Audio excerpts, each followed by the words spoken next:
sang pemberi makanan yang gak akan pernah pergi. Kenapa saya harus risau? Yang pergi tukang sang pemberi makan tak akan pernah pergi.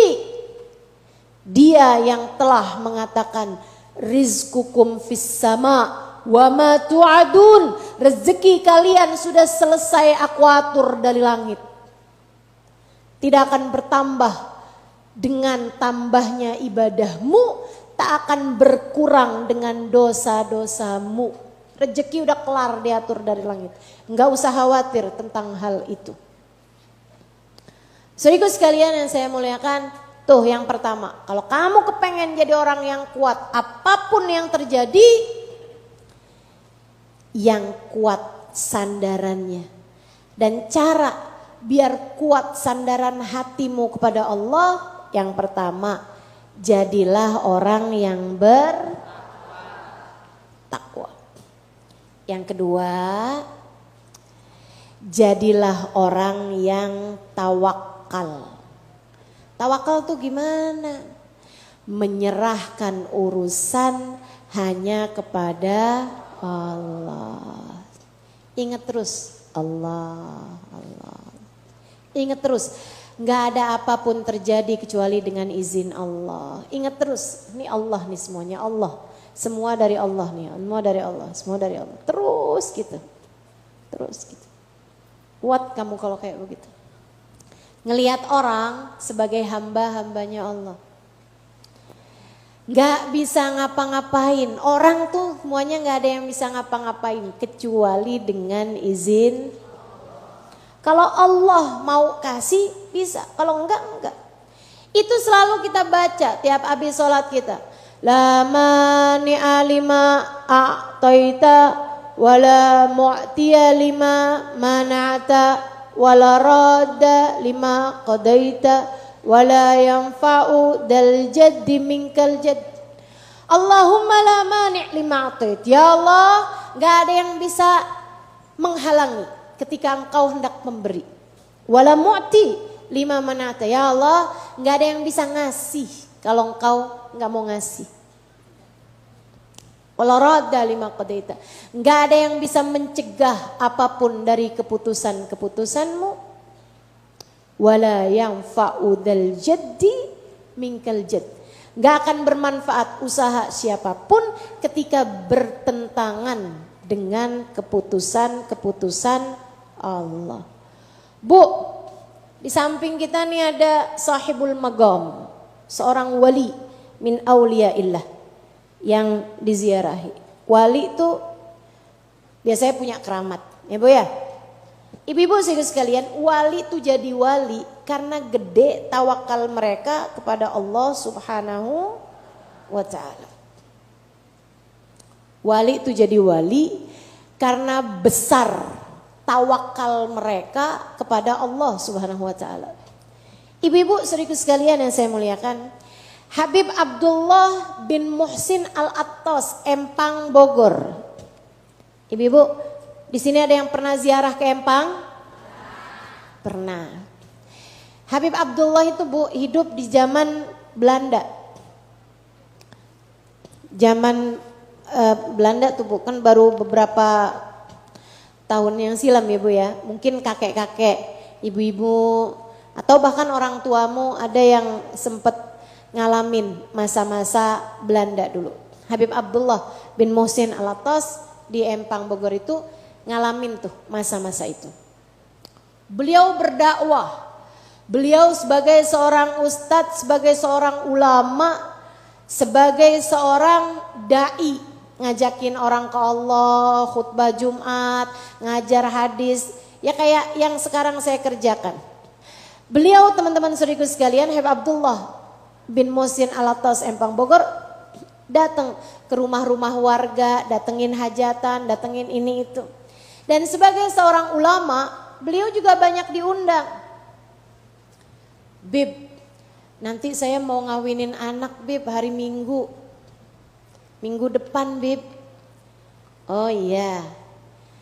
boleh nggak Habib nanti yang ngawinkan, yang jadi apa tuh namanya, penghulunya gitu. Ada yang jadi penghulu, ntar ada yang jadi wali gitu kan. Ya khair, bismillah. Alamat saya Bib, oh iya, udah dikasih tahu. Datang ya Bib jam 8 pagi Bib, ya. Datang lagi orang, Bib malam Senin ba'da maghrib Bib, saya mau akekahin anak Bib. Anak saya mau saya akekahin, Habib datang ya Bib ya. Habib yang mimpin baca maulidnya Bib, Habib yang guntingin rambutnya Bib, biar berkah Bib. Ntar Habib juga yang ngasih nama Bib. Iya, insyaallah. Di mana rumah kamu? Ya siap. Beberapa hari sesudahnya beliau ditangkap sama pemerintahan, masukin ke penjara. Orang-orangnya kan yang pada punya acara nih kan galau. Gimana nih? Minggu depan bisa batal nih acara kawinan. Habibnya nggak ada. Mereka pun jengukin Habib di penjara. Bib, ntar gimana nih Bib saya Bib? Kan acara kawinan saya hari Minggu Bib, besok Bib kawinan anak saya. Oh iya, yang alamatnya di situ ya? Insya Allah saya datang. Datang Bib, datang. Sambil mikir gimana Habib caranya datang ya? Teman-teman ikut sekalian, udah tuh. Besokannya lagi juga yang pada punya hajatan lain-lain tuh akekahan kan. Bib ntar gimana Bib? Insya Allah nih datang. Beneran Bib? Iya datang, bismillah. Ikut sekalian, waktunya acara kawinan, beliau datang Habibnya. Rapi, cakep, pakai baju kayak biasanya, pakai imamah kayak biasanya datang Habibnya. Angkah tuka, wazawaj tuka, gitu kan? Udah tuh, sah, udah. Makan nasi kebuli, ini itu semuanya udah. Habis itu pulang. Yang acara akekahan gitu kan, udah pada kumpul semuanya nungguin Habib. Habibnya datang, pakai baju ganti lagi. Datang lagi akekahin ini itu segala macam, udah gunting rambut, tuh baca maulidan ini apa. Beliau pulang. Sampai orang-orang bilang, nih Habibnya keluar nih dari penjara nih. Pada ngadu, ada yang ngaduin gitu kan. Netizen julid nih bangsaannya nih. Gak tahu tuh selalu aja ada yang kayak begituan tuh. Pengkhianat nih ya. Nyampe tuh ke sipirnya penjara. Sipirnya penjara langsung periksa tuh penjaranya. Ada Habibnya. Mau gimana coba? Kita gak bisa buat apa-apa sama orang yang tawakalnya penuh kepada Allah SWT. Bisa kayak begitu mereka ibu-ibu sekalian. Ya Ustazah itu kan para wali. Masalahnya bukan walinya saudaraku sekalian. Akan tetapi ketika kamu menjadi seseorang yang memasrahkan seluruh urusanmu kepada Allah, maka Allah lah yang akan menyelesaikan urusan-urusanmu itu. Ibu-ibu sekalian saya muliakan, di awal tahun kemarin saya susun jadwal buat sepanjang tahun. Emang saya yakin bakalan bisa nggak sakit, nggak lagi ada kenapa-napa, semuanya lancar gitu, sampai mengiyakan jadwal-jadwal. Kalau saya pikirin gitu ya. Tapi ya udah aja Bismillah. Kita punya niat baik, mau ngisi di sini, besok ngisi di sini, besoknya lagi ngisi di sini. Selebihnya saya serahkan kepada Allah Subhanahu Wa Taala. Dan alhamdulillah semuanya kan lancar-lancar semua. Alhamdulillah.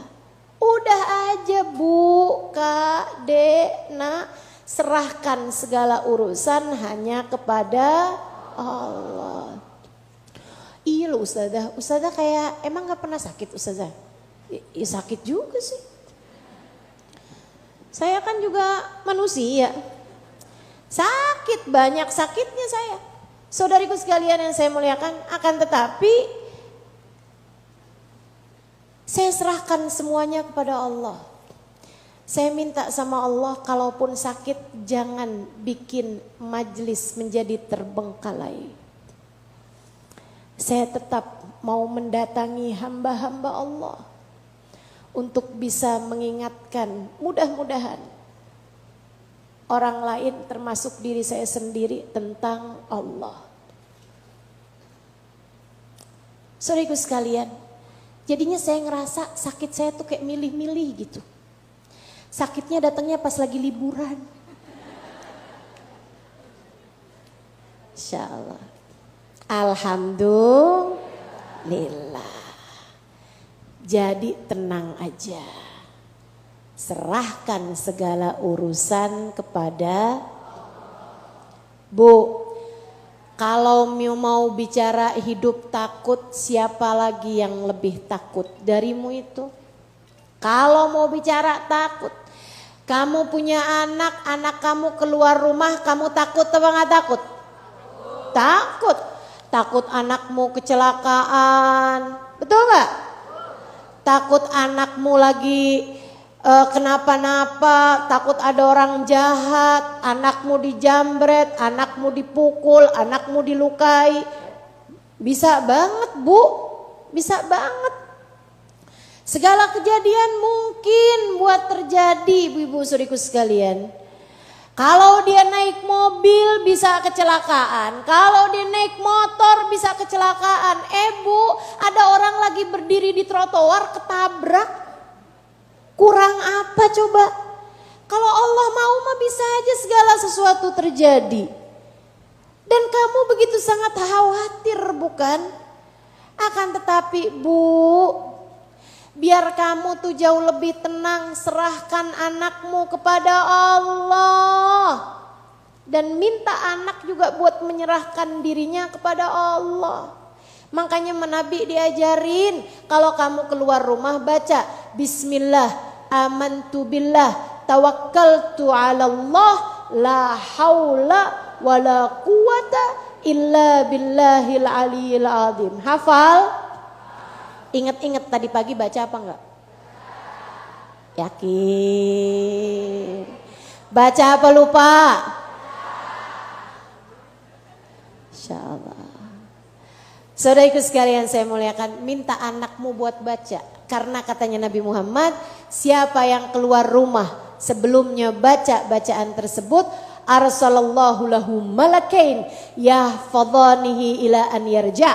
Siapa yang keluar rumah baca Bismillah, amantu billah, tawakkaltu ala Allah, la haula wa la quwata illa billahil aliyil azim. Allah utuskan untuknya 2 malaikat jagain dia sampai dia dapat kembali pulang ke rumahnya dalam keadaan selamat. Saudaraku sekalian yang saya muliakan, itu yang dapat kita lakukan. Serahkan urusan kepada Allah, kita hanya perlu menjalani sesuai dengan yang Allah perintahkan. Takwa sama tawakal. Yang terakhirnya, jangan jauh-jauh dari zikir dan doa. Kamu kepengen rileks bersandar, 3 hal ini kamu jalani. Jadilah orang bertakwa. Jalanin perintah Allah, jauhi dosa-dosa. Dek, kamu kepengen hidupmu bahagia, hidupmu rileks, hidupmu tenang. Dek, jauhin dosa, jangan pacaran. Ini banyak nih yang saya liatin adik-adik nih. Tapi sih kadang-kadang nih urusan pacaran gak cuman adik-adik.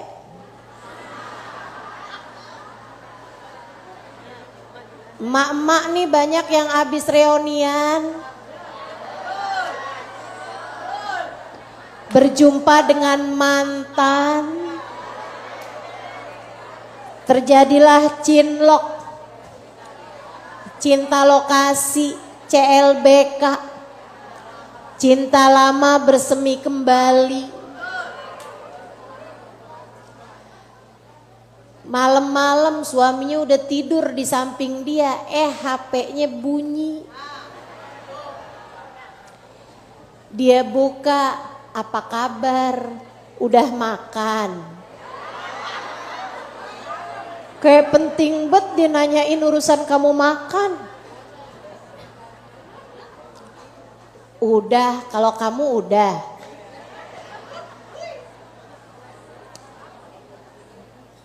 Ya ampun bu, nggak malu apa? Tapi kan suami saya udah tidur, Ustazah, dia nggak lihat. Dia nggak lihat, Allah lihat. Dia nggak lihat, tapi malaikat lihat. Ya Allah bu, tuh malaikat kalau bisa ngomong. Tuh malaikat kalau suaranya bisa kamu dengar. Ya ampun, nggak malu mau uban.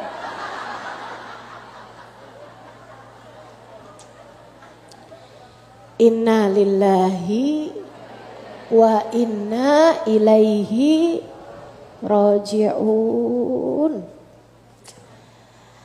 Ayolah dek, ayolah kak, bu, nak, siapapun kamu. Kalau kamu kepengen Allah membersamaimu, kalau kamu kepengen Allah selalu ada untukmu, kalau kamu kepengen Allah memberi padamu apa yang kamu mau, maka jadilah yang Allah mau. Allah mau kamu menjaga diri, Allah mau kamu menjaga hati, jaga hatimu. Jangan cinta kecuali kepada yang halal bagimu. Jangan cintai laki-laki selain suamimu. Suamimu ya, bukan suami orang. Ayo belajar. Belajar buat itu. Ibu saya kasih tahu. Guru saya bilang, Habib Umar bin Hafid. Habib Umar bin Hafid bilang, orang tuh kalau masuk surga semuanya membusungkan dada. Orang tuh kalau masuk surga happy semuanya. Ya emang sih kebayang, apalagi yang lebih bikin bahagia selain daripada masuk surga, ya kan? Waduh, begitu masuk surga tuh kayak, wah surga nih, wah seneng banget gitu, membusungkan dada, naikin kepala gitu. Illa ashabuz zina, kata guru saya Habib Umar bin Hafid, kecuali pelaku zina waktu di dunia. Orang yang di dunianya pernah zina, andai pun dia sudah berada di dalam neraka untuk menggugurkan dosanya, andai pun dia berhasil membawa husnul khotimah, karena dosa zinanya sudah bertahun-tahun dia laksanakan, andai pun dia berhasil membawa husnul khotimah, keluar dengan la ilaha illallah, andai pun dia kemudian masuk ke dalam surga, mereka adalah orang-orang yang masuk ke dalam surga dengan menundukkan kepala. Masuk surga aja malu. Masuk surga aja malu. Dek, jangan sampai kamu karena ketakutanmu terhadap harta dunia, kesenanganmu dapat transferan, jangan sampai kesenanganmu dihadiahi bunga, dihadiahi coklat, barang berapa batang, bikin kamu sampai mau-maunya mengerjakan sesuatu yang membuatmu masuk surga aja menundukkan kepala karena malu. Jangan sayang, jangan. Saya sayang padamu. Karenanya saya sampaikan hal ini padamu. Jangan karena kesenangan merasa diri disayang, kesenangan merasa diri dicinta, sampai membuatmu harus menggadaikan harga dirimu, kehormatanmu, kemuliaanmu. Kamu lebih berharga daripada itu, Dek. Kamu lebih berharga daripada itu. Kamu pantasnya masuk surga. Kamu pantasnya mendapat cintanya Allah. Kamu pantasnya membuat Nabi Muhammad bangga kepadamu. Maka jangan mau-maunya menghinakan dirimu dengan melakukan perkara-perkara yang Allah sebut sebagai hal yang menjijikkan itu. Wala taqrabuz zina innaha kanat fahishatan wa sa'a sabila. Jangan deketi zina, sesungguhnya itu adalah perbuatan yang menjijikkan dan seburuk-buruknya pilihan. Jangan dengerin orang lain yang berbicara tidak sama dengan apa yang Allah sampaikan padamu.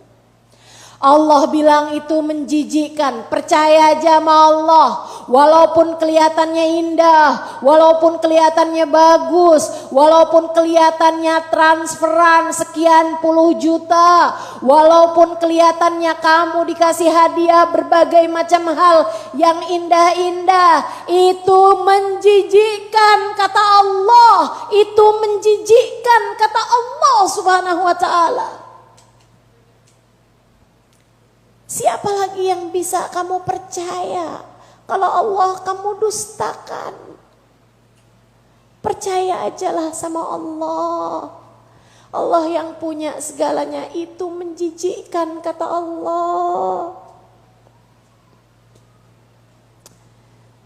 Sandaranmu yang bagus sama Allah, biar hidupmu tenang sayang. Biar hidupmu bahagia. Biar hidupmu enak, biar kamu di dunia enak, di akhirat enak. Bertakwalah kepada Allah. Tinggalkan dosa-dosa. Tinggalkan dosa-dosa. Dah Bu, pokoknya dosa apapun itu tinggalin. Mau dosa hutang riba, tinggalin. Mau dosa ngambil duit di saku suami, itu dosa ya Ustazah, bukannya rezeki. Saya kalau lagi nyuci nemu duit, saya ngerasanya rezeki istri soleha. Enggak ya, jadi rezeki kalau udah minta halal. Bilang aja maaf ya bang, peraturannya barang yang saya temukan tidak perlu dikembalikan. Ya Allah, ntar suaminya bilang, beginilah kalau punya istri pinter nyari duit, ngumpetin di mana aja ketemu. Masya Allah. Saudaraku sekalian yang saya muliakan, takwa 1, 2, 3 yang deket sama zikir dan doa. Saya sering ajarkan kepadamu, kalau pagi sholatlah selain sholat duha, sholatlah juga sholat istikharah. Itu bagian dari kamu menyandarkan dirimu kepada Allah. Dah teman-teman, udah deh. Mendingan jalanin aja. Enak, enak hidupnya. Saya tuh dulu, walaupun saya sering dapat pelajarannya, udah dapat pelajarannya nih, guru kami ngajarin, Habib Umar bin Hafid. Beliau sampai bilang hadisnya Nabi Muhammad, allamana Rasul salat al-istikharah kama allamana salah ayil mafruḍah. Nabi Muhammad ngajarin kami para sahabat pentingnya salat istikharah, jangan tinggalin salat istikharah kayak Nabi Muhammad mementingkan kepada kami urusan salat fardu. Nabi ngajarin kita buat jangan tinggal salat istikharah kayak Nabi ngajarin kita jangan tinggal salat fardu. Kata para sahabat nih, Habib Umar ngajarin kepada kami 2 jenis sholat istikharah. Sholat istikharah yang ada kasusnya, ada masalahnya yang kita kepengen Allah putuskan. Mau kawin nih, bagus apa enggak saya kawin sama dia. Misalnya gitu kan, diistikharahkan. Tapi ya dek, diistikharahkan itu kalau emang udah ada calonnya. Soalnya ada yang pernah nanya sama saya, Ustazah, saya kan punya tetangga soleh, baik, cakep, pinter. Jadi kapan-kapan saya istikharahkan Ustazah, hasilnya bagus Ustazah. Gimana caranya Ustazah? Cara apa? Cara ngomong sama dia. Lah dia udah ngelamar apa belum? Belum. Kalau dia belum melamarmu yang gak perlu kamu istikharahkan. Istikharah tuh kalau udah ngelamar, udah minta bagus apa enggak nih, baru istikharah. Itu sholatnya 2 rakaat sebelum tidur. Habis selesai sholat kamu doa, ya Allah kalau dia emang bagus jadi jodoh saya, ya Allah tolong tunjukkan, beri petunjuk dan mudahkan semuanya ya Allah. Gitu, mudahkan, lancarkan urusannya. Kalau dia emang gak baik jadi jodoh saya, gak baik buat dunia saya, gak baik buat akhirat saya, gak baik buat saya, atau gak baik buat keluarga saya, ya Allah tolong jauhkan dia dari saya, batalkanlah ya Allah, maksudnya jangan sampai terjadi acara pernikahannya gitu. Dan berikan saya petunjuk dalam mimpi saya ya Allah. Biasanya dikasih petunjuk berupa mimpi. Nah kalau yang ini istikharah harian, ini yang dalam rangka tawakalmu kepada Allah. Itu juga yang tadi juga ya, karena kamu kan menyandarkan diri hanya kepada Allah, ma khaba man istakhar. Kata Nabi Muhammad, nggak akan rugi orang yang apa-apa istikharah. Apa-apa istikharah. Nah yang satu nih pagi istikharah ammah, istikharah secara umum, bukan khusus terhadap satu buah kasus gitu, enggak. Tapi memang ini istikharah secara ijmal, secara global. Kamu kalau pagi-pagi sholatlah istikharah. Usolli sunnatal istikharah rok'atain lillahi ta'ala. Habis selesai salam sholat kamu doa, ya Allah ada hari baru yang kau minta kami menjalaninya. Ya Allah gak ngerti cara jalaninnya ya Allah. Tolong bimbing saya menjalaninya sesuai dengan apa yang kau inginkan. Ya Allah, bimbing anggota badan saya buat ngerjain kebaikan-kebaikan. Bimbing lisan saya Allah biar ngomongnya yang bagus-bagus. Bimbing pikiran saya Allah biar mikirnya yang benar-benar. Bimbing hati saya ya Allah biar punya perasaannya yang benar-benar. Yang benar ya Allah, punya perasaannya yang benar. Karena betapa seringnya kita tuh nggak bisa ngolah perasaan kita sendiri, nggak bisa berpikir dengan benar, nggak bisa mengerjakan perbuatan yang benar, nggak bisa jaga, terutama buat kita perempuan nih, suka nggak bisa jagain ucapan, betul Bu? Kalau kamu ngerasa, iya loh saya nggak ngerti caranya ngomong, istikharah kalau pagi tuh, biar nggak salah-salah, ngomong sama suami nggak salah. Ngomong sama anak gak salah, ngomong sama temen gak salah. Betapa seringnya kamu kecewa kepada dirimu karena salah ngomong bukan? Iya, iya kan? Ya ampun kok ngomong gitu ya sama suami, aduh nyesel. Aduh emang gak pinter nih.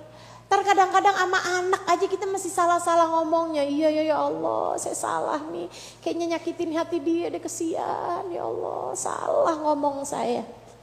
Minta sama Allah pagi-pagi itu istikharah. Habis selesai sholat bilang ya Allah tolongin saya ya Allah, bantuin saya ya Allah. Biar ngomongnya benar, ngerjainnya benar, mikirnya benar, ngerasa dengan perasaan yang benar. Diamalin insya Allah. Begitu. Nah selebihnya juga dikir-dikir kita gitu kan. Dikir keluar rumah tadi udah saya ajarin. Dikir minum, dikir makan, dikir mau tidur. Tuh kita jangan tinggal. Itu artinya orang yang segala-gala diserahkan kepada Allah. Mesti ada penyerahan-penyerahannya gitu kan. Lewat dikiran-dikiran kita tersebut. Juga doa. Habis sholat doa. Kalau bisa bangun di waktu malam tahajud doa, ya Allah saya serahkan kepadamu diriku, saya serahkan kepadamu anak-anakku, saya serahkan kepadamu suamiku, saya serahkan kepadamu keluargaku ya Allah, tolong jaga kami semua sebagaimana Engkau telah menjaga hamba-hamba tercinta di sisimu. Gitu, serahin kepada Allah. Itu namanya kamu sandaran. Itu namanya kamu rilekkan diri kamu. Ya Allah serahin ya Allah. Segala-gala tuh kalau dititipin sama Allah, diserahin sama Allah, kamu gak akan kecewa. Terakhir nih satu cerita dari saya. Saya tuh Bu diajarin sama guru-guru saya buat apa-apaan dititipin sama Allah.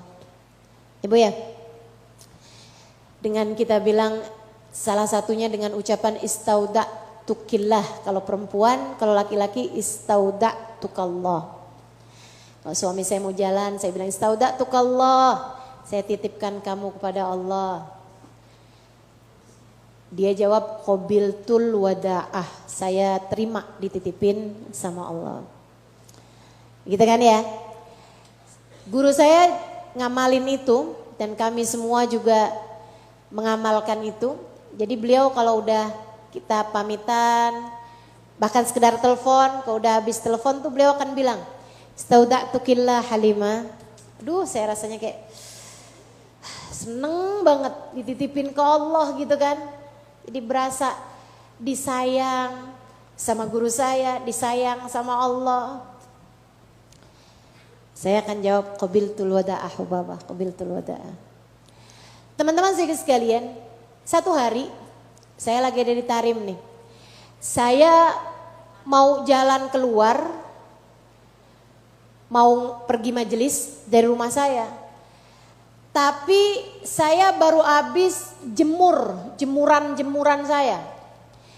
Baru habis nyuci jemuran saya.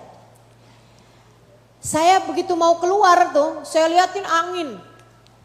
Angin tuh kayak kenceng banget.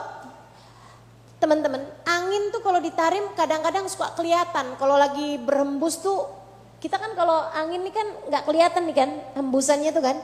Tapi kalau di gurun pasir tuh, di daerah-daerah Arab sana ya, Timur Tengah itu teman-teman angin tuh kalau bertiup suka kelihatan. Kayak bunder gitu loh. Apa namanya kalau di kita? Puting beliung. Itu banyak, gak gede-gede banget gitu kan, tapi suka kelihatan tuh. Nah itu saya habis jemur nih, saya kelihatan ada angin. Ya ampun. Saya bayangin tuh kan kalau misalnya kena kejemuran saya nih, udah habis deh tuh. Masalahnya saya tuh sebagai anak yang ngekos gitu kan, anak ngontrak rumah gitu, anak santri gitu. Kalau baju belum kotor semua, belum nyuci. Jadi nih kalau misalnya jemuran ini ke bawah nih, saya pulang-pulang gak punya baju. Tapi mau saya angkatin lagi, saya juga pulang-pulang sama-sama gak punya bajunya. Karena emang semuanya udah yang kotor, udah semuanya saya cuci gitu. Gak ada lagi yang bersih gitu kan. Waduh nih gimana nih ya. Akhirnya saya naik lagi tuh teman-teman. Saya naik lagi ke jemuran, terus saya ya udah dah, saya titip aja dah ke Allah. Karena saya takut kalau misalnya saya ambilin lagi, saya nggak punya waktu buat jemur lagi. Ama yang saya takutkan tuh ya, saya takut jemuran saya tuh juga terbang terus kena, terutama pakaian dalam. Di Tarim itu kan banyak ulama. Banyak habaib, ya Allah, saya gak bisa bayangin malunya muka saya. Kalau tiba-tiba ada habib lagi lewat, terus tiba-tiba, apa ini? Ya beliau gak akan tahu itu punya siapa, tapi tetap aja kan. Nah jadi saya diantara pilihan gitu kan, mau saya rapiin atau mau saya angkatin gitu. Tapi saya juga gak punya baju gitu kan habisannya. Gak ada jepitan juga, saya gak punya jepitan tuh. Jadi yang saya lakukan adalah, ini emang kadang-kadang nih Halimah satu nih. Saya pegangin tuh baju, saya titipin satu-satu ke Allah. Astaghfirullah, astaghfirullah. Ya Allah saya titip semua jemuran saya, Allah tolong jagain ya Allah. Fatihah, saya turun. Saya pergi majelis. Pulang-pulang beneran. Lagi pas saya arah pulang, saya liatin sampah-sampah di mana-mana teman-teman. Karena angin yang tadi berhembus itu tadi tuh, di jalanan yang mau menuju ke rumah saya, itu bertebaran sampah-sampah yang tidak pada tempatnya. Dus-dus ada di mana tahu gitu kan. Waduh udah berantakan dah. Saya bayangin aja ya Allah, nih jangan sampai nih, jemuran saya gimana kabarnya nih. Saya masuk ke dalam rumah saya naik ke atas langsung ke jemuran. Di sanalah saya terpesona, tak ada satupun yang bergerak dari tempatnya. Melihat jemuran baru itu saya menangis di depan jemuran. Saya terharu. Saya bilang, ya Allah makasih. Terus saya sambil mikir gitu, habisnya saya angkatin semua jemuran, saya mikir gitu. Ya Allah, Allah ya, saya minta buat jagain jemuran aja dijagain. Bukankah Allah pun juga akan menjaga ketika saya menitipkan kedua orang tua saya kepadanya. Bukankah Allah juga akan menjaga ketika saya menitipkan diri saya kepadanya, keimanan saya kepadanya. Bagimu para istri, titipkan suamimu kepada Allah. Bagimu para ibu, titipkan anak-anakmu kepada Allah. Titipkan semua kepada Allah Subhanahu wa taala. Dia akan menjaganya sebagaimana mestinya. Karena Allah adalah ni'mal maula wa ni'man nasir. Seindah-indah penjaga, seindah-indah penolong. Hasbunallah wa ni'mal wakil. Maka cukup bagi kita Allah, sebab Allah adalah ni'mal wakil. Seindah-indah yang dititipi, seindah-indah yang diserahi, seindah-indah penjaga bagi kehidupan kita. Rabbana dhalamna anfusana wa illam taghfir lana wa tarhamna lanakunanna minal khasirin. Rabbana atina fid dunya hasanah wa fil akhirati hasanah wa qina adzabannar. Bi fadli subhana rabbika rabbil izzati amma yasifun wa salamun alal mursalin walhamdulillahi rabbil alamin. Al-Fatihah biniyati annallaha yaj'alna min ibadik alladhina yastami'una al-qawla fayattabi'una ahsana. Kita baca suratul Fatihah dengan niatan semoga kita bisa menjadi hamba-hambanya Allah. Bisa menjadi hamba-hambanya Allah yang mendengarkan nasihat dan mengamalkan yang terbaiknya. Semoga kita bisa menjadi hamba-hambanya Allah yang mampu menjalankan apa yang baru saja kita dengar.